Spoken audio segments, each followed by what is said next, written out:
गरीब की बेटी को मिला 150 बॉडीगार्ड वाला अमीर ससुराल। कमला रोज की तरह काम करके आज भी अपने घर की तरफ वापस आ रही थी और मन ही मन सोच रही थी। अच्छा है मेम साहब ने आज मुझे मेरी पेमेंट दे दी। घर पर बिल्कुल भी राशन नहीं था। ऐसा करती हूँ इन्हीं पैसों से दाल चावल आटा तेल और सब्जी खरीद लेती हूँ। वहाँ मेरे तीनों बच्चे भूखे होंगे। ऐसा सोचते हुए कमला जल्दी जल्दी अपने घर की तरफ जा रही थी। तभी पीछे से एक चोर आता है और उसके हाथ में रखी हुई पोटली को छीन लेता है और भाग जाता है। कमला चिल्लाकर कहती है, चोर चोर पकड़ो पकड़ो, चोर चोर मेरे पैसे लेकर भाग गया। लेकिन इससे पहले कि कोई कमला की मदद कर पाता, चोर भाग गया था। बेचारी कमला उदास होकर अपने घर आ जाती है। जैसे कमला घर के अंदर घुसती है तो 10 साल का राजू उससे पूछता है, माँ आप आ गई? राशन लाई हो ना? मुझे बहुत भूख लगी है। नहीं बेटा आज तो मैं कुछ नहीं लाई। लेकिन क्यों माँ? आपको तो पता है ना कि मुझे बहुत भूख लगी है और आप ही ने तो कहा था कि आप आते आते राशन लेकर आओगी। राजू माँ को बैठकर पानी तो पी लेने दे। किरण अपनी माँ को बिठाती और उन्हें पानी पिलाती है। उसके बाद कमला किरण, शीतल और राजू को सब कुछ बताती है। ये सुनकर किरण कहती है, माँ मैं चाचा जी को अभी जाकर कहती हूँ कि चोर आपके पैसे लेकर भाग गया। चाचा जी तो इतने बड़े अफसर हैं, वो हमारी मदद जरूर करेंगे। बेटा तू तो अपने चाचा जी के नेचर को अच्छी तरह जानती है। तेरे पिताजी के जाने के बाद मैंने ही मजदूरी करके तुम तीनों को पाला, लेकिन तुम्हारे चाचा ने कभी कोई मदद नहीं की और मुझे नहीं लगता कि वो आज भी हमारी कोई मदद करेंगे। माँ एक बार मदद मांगने में क्या बुराई है? हमें पता है कि आपने झाड़ू पोछा करके बड़ी मेहनत से वो पैसे कमाए हैं। उसे ऐसे कैसे कोई चोर लेकर जा सकता है? रुकिए मैं अभी चाचा जी को बताकर आती हूँ। रुको दीदी मैं भी आपके साथ चलूंगी। ऐसा कहकर किरण और शीतल अपने घर से निकल जाती हैं। थोड़ी दूर चलने के बाद वो अपने चाचा जी की बड़ी सी बिल्डिंग में पहुंचती हैं। तभी 2 बॉडीगार्ड उन्हें बाहर ही रोक लेते हैं। उनमें से एक बॉडीगार्ड कहता है, मैम साहब आपको क्या काम है? मैं अपने चाचा जी से मिलने आई हूँ, मुझे अंदर जाने दे। 1 मिनट मैम साहब, मैं साहब से पूछ लेता हूँ। बॉडीगार्ड अंदर जाता है और थोड़ी देर बाद बाहर आकर कहता है, ठीक है मैम साहब, साहब आपको अंदर बुला रहे हैं। दोनों बहनें अंदर जाती हैं और उस बड़े आलीशान घर को देखकर शीतल किरण से कहती है, दीदी चाचा जी का घर दिन पर दिन कितना शानदार होता जा रहा है ना। शीतल धीरे बोल, कहीं चाचा जी ने सुन लिया तो वो पता नहीं क्या सोचेंगे। तभी किरण की चचेरी बहनें नैना और काजल वहां आती हैं। नैना शीतल और किरण को देखकर कहती है, तुम दोनों यहाँ क्या कर रही हो? भला हमसे तुम्हें कौन सा काम? वो सब छोड़ो दीदी, पहले से ये पूछो कि इन गरीबों को बॉडीगार्ड ने अंदर कैसे आने दिया? नैना काजल तुम लोग ऐसा क्यों कह रही हो? हम तो चाचा जी से बात करने आए हैं। दरअसल माँ के पैसे चोरी हो गए हैं और हम इसी सिलसिले में चाचा जी की मदद लेने आए हैं। तुम दोनों को ये नहीं पता कि मेरे पिताजी बड़े पुलिस अफसर हैं। वो तुम जैसे छोटे मोटे लोगों की मदद नहीं करेंगे। तभी सीढ़ियों से उतरकर सोहन और नंदिता नीचे आते हैं। तब सोहन कहता है, क्या बात है किरण, कैसे आना हुआ तुम्हारा? चाचा जी आज माँ काम से आ रही थी तो एक चोर पैसे लेकर भाग गया, हमारी मदद कीजिए। तुम्हारा मतलब है अब इनको कोई और काम नहीं है जो ये छोटे मोटे चोरों का पीछा करेंगे? किरण बोलने से पहले थोड़ा सोचा करो। अब तुम दोनों जा सकती हो। नंदिता के ऐसे कहने पर किरण और शीतल का मुंह उतर जाता है और वो दोनों अपने चाचा के घर से बाहर आती हैं। तब शीतल कहती है, देखा दीदी, चाचा जी ने हमारी कोई भी मदद नहीं की। हाँ शीतल, हमने ही यहाँ आकर गलती की है। माँ सही कहती हैं, चाचा जी इतने बड़े आदमी हैं, वो भला हमारी मदद क्यों करेंगे? किरण और शीतल घर आ जाती हैं और अपनी माँ को सारी बातें बताती हैं। ये सुनकर कमला देवी कहती है, जाने दो बेटा, जो किस्मत में नहीं था वो चला गया। घर पर थोड़े से दाल चावल रखे थे, मैंने उनकी खिचड़ी बना दी है। चलो अब हम लोग खाना खा लेते हैं। सभी मिलकर खिचड़ी खाते हैं और सो जाते हैं। अगले दिन किरण आंगन में झाड़ू लगा रही थी और शीतल आंगन में बैठी धूप ताप रही थी। तभी शीतल देखती है कि नैना और काजल कार में बैठकर कॉलेज के लिए निकल रही थी और उनके 2 बॉडीगार्ड उनके साथ जा रहे थे। ये देखकर शीतल किरण से कहती है, दीदी कितनी अच्छी जिंदगी है ना नैना और काजल की। बचपन से ही हम लोग इन्हें बॉडीगार्ड के साथ देख रहे हैं। हाँ शीतल, अपनी अपनी किस्मत है। अगर भगवान ने हमारी किस्मत में भी बॉडीगार्ड लिखे होते तो आज माँ के पैसे चोरी नहीं होते। ऐसा कहकर किरण फिर से झाड़ू लगाने लगती है। ऐसे कुछ समय बीत जाता है। एक दिन किरण की सहेली विशाखा उससे मिलने आती है और कहती है, किरण, इस शहर के सबसे बड़े आदमी मनमोहन दास जी का नाम सुना है तूने? हाँ विशाखा, मनमोहन दास जी को कौन नहीं जानता। हर चौथे दिन टीवी में उनके इंटरव्यू आते हैं। हाँ किरण, वही मनमोहन दास। तुझे पता है उनके छोटे बेटे अमित का कल बर्थडे है और वो बहुत बड़ी पार्टी दे रहे हैं। उस पार्टी में काम करने के लिए ढेर सारे नौकरों की जरूरत है। मेरे चाचा जी कह रहे थे कि मैं और मेरे साथ जितने लोग वहाँ जाना चाहें सब जा सकते हैं, अच्छे खासे पैसे मिलेंगे। तो मैं तो चाह रही हूँ, तू भी चलेगी तो बता। हाँ हाँ विशाखा, ये तो बहुत अच्छी बात है, मैं भी चलूंगी। कम से कम मेरे घर में राशन तो आ जाएगा। बेटा अगर तेरा जाने का मन है तो तू चले जाना, और शीतल घर में रहकर राजू का ध्यान रख लेगी। अगले दिन कमला सुबह ही काम पर चली जाती है। उसके बाद विशाखा आती है तो किरण विशाखा के साथ काम करने के लिए मनमोहन दास जी के घर की तरफ निकल पड़ती है। वो लोग मनमोहन दास जी के बंगले के बाहर पहुंचती हैं तो किरण उनके बंगले को देखकर कहती है, विशाखा कितना बड़ा बंगला है मनमोहन दास जी का, और बाहर से भी कितना शानदार दिखाई दे रहा है। कम से कम 40 माले तो इसमें होंगे ना। हाँ किरण, लेकिन हमें इससे क्या, हमें तो अपने काम से काम है। चल चल जल्दी जल्दी चल, कहीं हमें देर ना हो जाए। ऐसा कहकर विशाखा किरण को लेकर बंगले के अंदर जाती है। फिर लिफ्ट लेकर ऊपर पार्टी हॉल में जाती है जहां पार्टी की तैयारियां चल रही थी और बहुत सारे नौकर काम कर रहे थे। तभी वहां का मैनेजर आता है और विशाखा और किरण से कहता है, तुम दोनों इन फूल मालाओं को दीवारों पर लगाने का काम शुरू कर दो। तब विशाखा और किरण फूलों की मालाओं को लेकर दीवारों पर लगाने लगती हैं। ऐसी शाम हो जाती है और पार्टी शुरू हो जाती। तभी मनमोहन दास जी अपनी पत्नी कल्पना, बड़े बेटे सुमित, बड़ी बहू शिवानी और छोटे बेटे अमित के साथ सीढ़ियों से नीचे उतरते हैं। उनके आते ही उनके 150 बॉडीगार्ड भी पार्टी में आ जाते हैं। वो सभी मेहमानों से मिलते हैं। किरण ये देखकर विशाखा से कहती है, बाप रे बाप, बड़े लोगों की सचमुच बहुत बड़ी बातें होती हैं।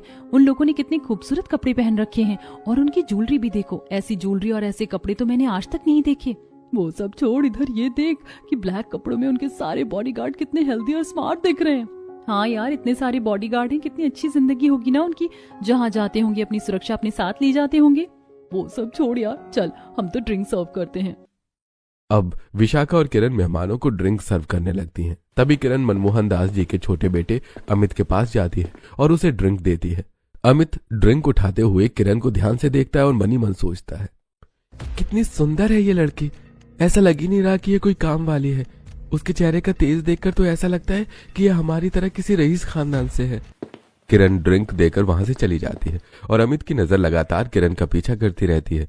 ड्रिंक सर्व करते करते किरण की नजर अचानक हॉल में लगे बड़े से झूमर पर जाती है। किरण उस झूमर को देखकर मन में सोचती है, मुझे ऐसा क्यों लग रहा है कि ये झूमर गिर सकता है। हो सकता है बड़ी लोगों के घर में झूमर ऐसे ही होते हों। ये मेरी गलतफहमी हो। यही सोचकर किरण फिर से ड्रिंक सर्व करने लगती है। ऐसे लगभग 2 घंटे बीत जाते हैं। तभी किरण देखती है कि वो झूमर टूटकर गिर रहा है और नीचे अमित की माँ खड़ी होकर अपनी सहेली से बात कर रही थी। किरण दौड़कर अमित की माँ को वहां से लेकर दूसरी तरफ कूद जाती है और वो बड़ा झूमर वहां गिर जाता है। सभी लोग दौड़कर कल्पना के पास आते हैं और उसका हालचाल पूछने लगते हैं। तो वहीं विशाखा किरण से कहती है, किरण ये क्या किया तूने? मालकिन को हाथ क्यों लगाया? अब वो लोग सब हम पर गुस्सा करेंगे। इससे पहले कि हमें कोई कुछ कहे यहाँ से भाग लेते हैं। हाँ यार, चल चलते हैं। बिना पैसे लिए ही वो लोग चले जाते हैं। घर जाकर किरण सारी बातें अपनी माँ को बताती है और कहती है, माँ मैं तो पैसे लिए बिना ही घर आ गई। अच्छा किया बेटा, तू सही सलामत घर आ गई। इससे ज्यादा हमें कुछ नहीं चाहिए। तो वहीं दूसरी तरफ पार्टी खत्म होने के बाद अगले दिन कल्पना अपने पति और बेटों से कहती है, बड़ी भली लड़की थी वो। अगर वो ना होती तो मेरी जान ही चली जाती। हाँ माँ, लेकिन उसे किसी ने कोई पैसा नहीं दिया और वो बिना पैसे लिए ही वापस चली गई। यह सुनकर कल्पना को बहुत बुरा लगता है और वो अपने बेटे अमित और अपने बॉडीगार्ड्स को लेकर किरण के घर के लिए निकल पड़ती है। वो किरण के घर के बाहर अपनी कार पार्क करती है। सभी बॉडीगार्ड लाइन से खड़े हो जाते हैं और किरण उन्हें देखकर पहचान लेती है और अपने परिवार वालों को उनसे मिलवाती है। फिर कल्पना कमला से कहती है, बहन जी, आपकी बेटी ने कल मेरी जान बचा ली और मैं उसे इसका इनाम देने आई हूँ। ये रहे कुछ पैसे, आप रख लीजिए, आपके काम आएंगे। नहीं नहीं आंटी, जान बचाने की तो कोई कीमत ही नहीं होती। हमें ये पैसे नहीं चाहिए। कल्पना बहुत कोशिश करती है लेकिन किरण और उसके घर वाले पैसे नहीं लेते। अंत में कल्पना अपने घर वापस आ जाती है और तब अमित कल्पना से कहता है, माँ कितने अच्छे लोग थे ना वो, और किरण तो मुझे बहुत ही अच्छी लगी माँ। अगर आपको ऐतराज ना हो तो मैं उससे शादी करना चाहता हूँ। नहीं बेटा, मुझे कोई ऐतराज नहीं है, बल्कि मैं तो खुश हूँ। भगवान का दिया हमारे पास सब कुछ है। एक अच्छी बहू से ज्यादा हमारे लिए क्या इम्पोर्टेंट हो सकता है। मैं आज ही सभी लोगों से बात करती हूँ। शाम को कल्पना सभी से बात करती है और सभी लोग तैयार हो जाते हैं। उसके बाद कल्पना और अमित किरण का रिश्ता लेकर उसके घर जाते हैं और उनके साथ उनके बॉडीगार्ड भी पीछे पीछे जाते हैं। जो देखकर किरण की चाची और उनकी बेटियां तो हैरान रह जाते हैं। काजल कहती है, माँ किरण के यहाँ इतने बड़े लोग और इतने सारे बॉडीगार्ड के साथ आखिर दोबारा क्यों आए हैं? यही तो मैं भी सोच रही हूँ, ऐसा करती हूँ कि जाकर ही पता करती हूँ। यही सोचकर नंदिता किरण के घर जाती है, जहां किरण के रिश्ते की बात चल रही थी। कमला नंदिता से कहती है, हाँ वाह नंदिता, देखो ये लोग किरण के रिश्ते की बात करने आए हैं। बाप रे, शहर के इतने बड़े लोग और 150 बॉडीगार्ड के साथ वो किरण के रिश्ते की बात करने आए हैं। किरण के तो भाग खुल गए। इस तरह किरण का रिश्ता पक्का हो जाता है। कुछ दिनों में किरण की अमित से धूमधाम से शादी हो जाती है। किरण दुल्हन बनकर अपने ससुराल में आ जाती है। गृह प्रवेश के समय, आओ बहू, हमारे इस घर में तुम्हारा स्वागत है। तुम्हारा और अमित का कमरा तीसरे माले पर है, तो तुम अपने कमरे में जाकर आराम करो। बाकी की रस्में हम कल करेंगे। पिताजी, हम अपने 50 बॉडीगार्ड को तीसरे माले पर भिजवा देते हैं। हाँ शिवानी बेटा, मैं उन्हें कॉल करके तीसरे माले पर पहरा देने के लिए कह देता हूँ। पिताजी, हमारे कमरे के बाहर बॉडीगार्ड की भला क्या जरूरत है? बेटा, हमारे बहुत सारे दुश्मन हैं और आज तो तुम दोनों की शादी हुई है, ये बात पूरा शहर जानता है, इसलिए प्रोटेक्शन जरूरी है। ऐसा कहकर मनमोहन अपने 50 बॉडीगार्ड को ऊपर जाने के लिए कह देता है। अब किरण अमित के साथ लिफ्ट में तीसरे माले पर जाती है और अपने कमरे में जाती है। वो देखती है कि उसका कमरा बहुत बड़ा और शानदार था और फूलों से सजा हुआ था। किरण ये सब देखकर बहुत खुश होती है। अगले दिन वो सुबह उठकर तैयार होकर लिफ्ट से नीचे आती है। तब उसकी सास उसे देखकर कहती है, आओ आओ बहू, हम तुम्हारे बारे में ही बातें कर रहे थे। जी माँ जी। बहू, हम सोच रहे थे कि कल तुम्हारी मुंह दिखाई का फंक्शन रख लेते हैं। इससे हमारे रिश्तेदार, मेहमान और तुम्हारे मायके वाले सभी लोग आ जाएंगे। शादी में तो ठीक तरह से किसी से बात नहीं हो पाई थी, इसी बहाने सबसे मिलना जुलना और बातें भी हो जाएंगी। माँ जी देखिए, मैंने सभी मेहमानों के लिए रिटर्न गिफ्ट की लिस्ट बना ली है। कुछ मेहमानों को हम गोल्ड की चेन गिफ्ट करेंगे, तो कुछ को गोल्ड की रिंग और कुछ को डायमंड रिंग। ठीक है ना? हाँ हाँ बहू, ठीक है। बाकी की बातें तुम किरण के साथ मिलकर तय कर लेना। कल की गरीब किरण की शादी आज 1 करोड़पति घर में हो गई थी, इसलिए किरण इन सब की बातें सुनकर बहुत हैरान थी। अगले दिन किरण की मुंह दिखाई की पार्टी होती है, जिसमें सभी रिश्तेदारों के साथ किरण के मायके वाले भी आते हैं। किरण और अमित स्टेज पर बैठे हुए थे और बॉडीगार्ड्स उनके चारों तरफ खड़े थे। तभी नैना अपनी माँ से कहती है, माँ, किरण की शादी कितने बड़े घर में हुई है ना, और देखो तो 150 बॉडीगार्ड उसके आसपास खड़े हैं। पिताजी के पास तो सिर्फ 2 ही बॉडीगार्ड हैं। हाँ बेटा, वही तो मैं भी देख रही हूँ। इसकी तो किस्मत ही चमक गई। मुझे तो उनके 150 बॉडीगार्ड देखकर इतनी शर्म आ रही है कि कल ही मैं तुम्हारे पिताजी को कहूंगी कि अपने 2 बॉडीगार्ड भी हटा दो। जहां एक तरफ नंदिता और उसकी दोनों बेटियां किरण को देखकर जल रही थी, तो वहीं किरण के घर वाले उसे देखकर बहुत खुश हो रहे थे। शीतल अपनी माँ से कहती है, माँ, दीदी कितनी सुंदर लग रही है ना, और आपने देखा उसे इतने सारे बॉडीगार्ड्स का प्रोटेक्शन मिल रहा है। हाँ बेटा, किरण बहुत खुश नसीब है। लोगों को एक बॉडीगार्ड्स नहीं मिलता और उसके पास 150 बॉडीगार्ड्स है। इतना अच्छा परिवार और इतना अच्छा पति, सचमुच में किरण के लिए मैं बहुत खुश हूँ। फिर सभी मेहमानों का खाना पीना होता है। उसके बाद रिटर्न गिफ्ट में किरण सभी को गोल्ड की रिंग, डायमंड की रिंग और गोल्ड की चेन देती है। नैना और काजल को भी एक एक डायमंड रिंग मिलती है। डायमंड रिंग पाकर उन्हें जलन के साथ साथ खुशी भी होती है। सभी लोग अपने अपने घर चले जाते हैं और किरण भी अपने कमरे में आकर आराम करती है। धीरे धीरे किरण की शादी को 1 हफ्ता बीत जाता है। एक दिन किरण अपनी सास से कहती है, माँ जी, मेरी शादी को 1 हफ्ता हो गया है। मुझे अपने घर वालों की याद आ रही थी। मैं सोच रही थी कि आज अपने घर जाकर अपनी माँ, बहन और भाई से मिलाऊं। वो लोग भी मुझे याद कर रहे होंगे। हाँ हाँ बहू, तुम आज ही चली जाओ। अमित बेटा, तुम किरण को अपने साथ ले जाओ, और हाँ, बॉडीगार्ड्स को ले जाना मत भूलना। माँ जी, मैं सिर्फ अपने मायके ही तो जा रही हूँ, मुझे बॉडीगार्ड्स की भला क्या जरूरत। किरण, अब तुम एक मामूली लड़की नहीं रही, बल्कि सिंघानिया परिवार की बहू हो। अब तुम बिना बॉडीगार्ड्स के 1 कदम भी नहीं चल सकती। आखिर हमारे इतने दुश्मन हैं, तुम्हारी जान को खतरा हो सकता है। शिवानी के समझाने पर किरण मान जाती है। किरण अमित के साथ कार में बैठकर अपने घर की तरफ निकलती है और उसके पीछे उसके बॉडीगार्ड्स से कार से चलते हैं। थोड़ी देर बाद वो अपने मायके के घर में पहुंच जाती है। सभी बॉडीगार्ड्स भी अपनी गाड़ियों को किनारे लगाकर आसपास खड़े हो जाते हैं। किरण अंदर जाती है। गाड़ी की आवाज सुनकर पूरे मोहल्ले वाले बाहर आ जाते हैं। काजल अपनी माँ से कहती है, माँ, देख रही हो किरण अपने 150 बॉडीगार्ड्स के साथ अपनी माँ से मिलने आई है।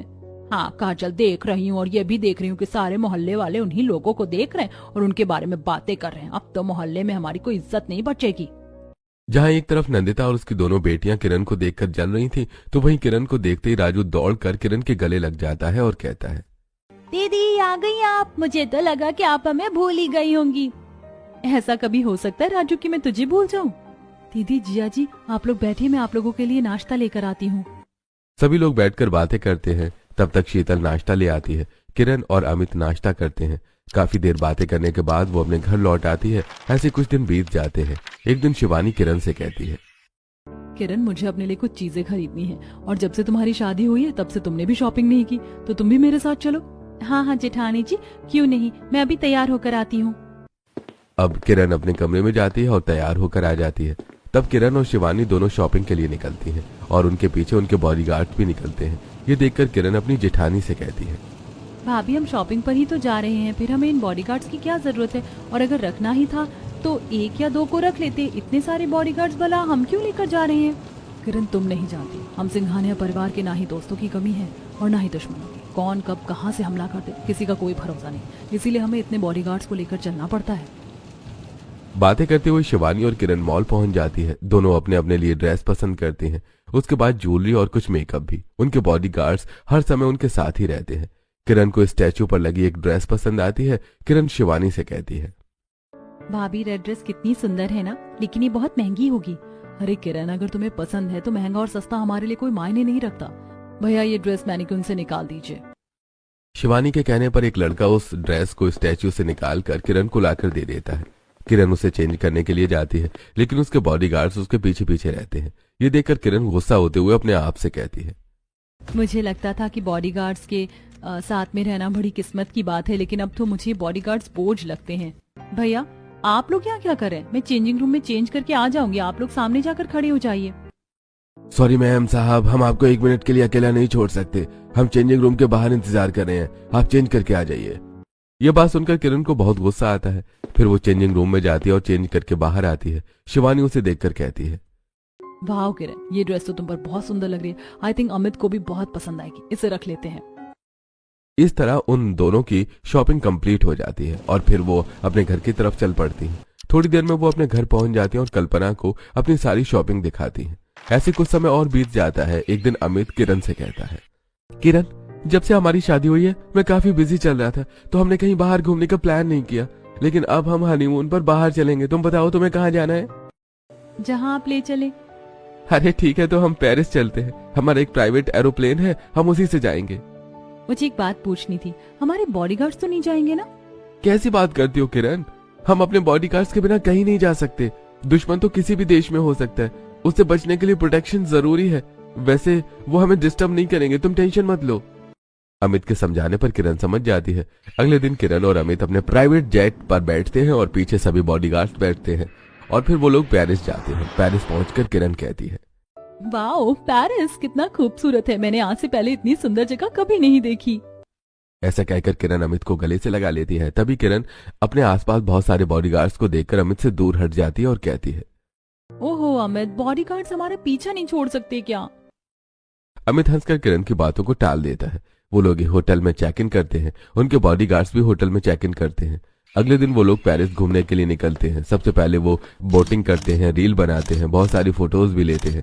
उसके बाद वो एक बड़े होटल में खाना खाते हैं। उसके बाद शॉपिंग करते हैं। बॉडीगार्ड्स हर जगह थे और अब किरण को बॉडीगार्ड्स बहुत इरिटेट कर रहे थे। किरण मन में सोचती है, हे भगवान, बॉडीगार्ड्स ने तो मुझे इरिटेट कर रखा है। मुझे ऐसा लगता है मेरी कोई प्राइवेट लाइफ बची ही नहीं है और मैं अपने पति के साथ नहीं बल्कि इन बॉडीगार्ड्स के साथ पेरिस घूमने आई हूँ।